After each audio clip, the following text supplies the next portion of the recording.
La mémorisation du Saint-Coran. قال رسول الله صلى الله عليه وسلم إنما مثل صاحب القرآن كمثل صاحب الإبل المعقلة إن عاهد عليها أمسكها وإن أطلقها ذهبت.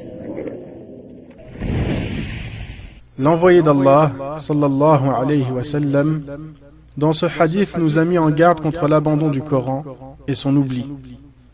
Al-Hafidh ibn Hajar dit dans Al-Fath, dans le cadre de son commentaire du présent hadith, l'entretien consolide dans l'esprit la matière mémorisée. De la même manière, le chameau bien attaché à un arbre, un pilier, etc., reste bien gardé. Le chameau est spécifié ici parce qu'il constitue l'animal domestique le plus prompt à s'échapper et celui dont la récupération pose la plus grande difficulté.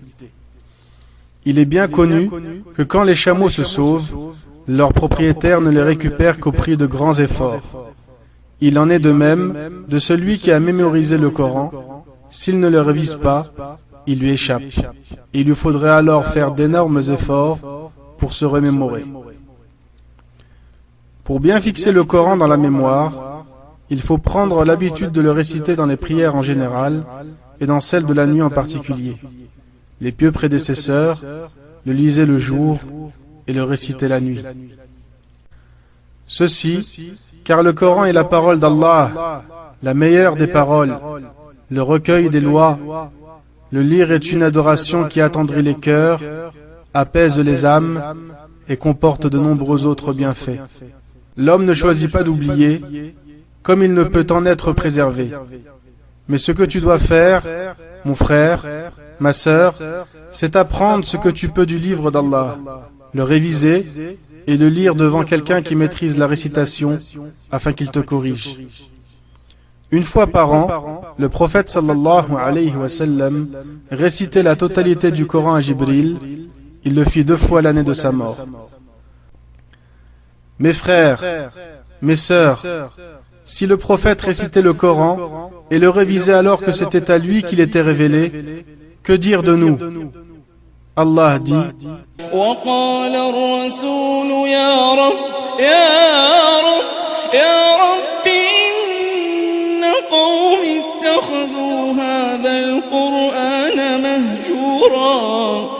et dit: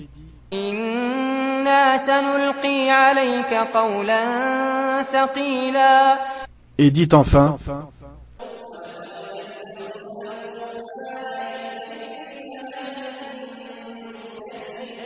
le messager d'Allah, sallallahu alayhi wa sallam, a dit: Allahumma inna abidun min abidik, abidun banu abidik, banu imaik, nawasina biyadik, madin fina hukmuk, عدل فينا قضاؤك نسألك بكل اسم هو لك سميت به نفسك أو أنزلته في كتابك أو علمته أحدا من خلقك أو استأثرت به في علم الغيب عندك أن تجعل القرآن العظيم ربيع قلوبنا ونور صدورنا وذهاب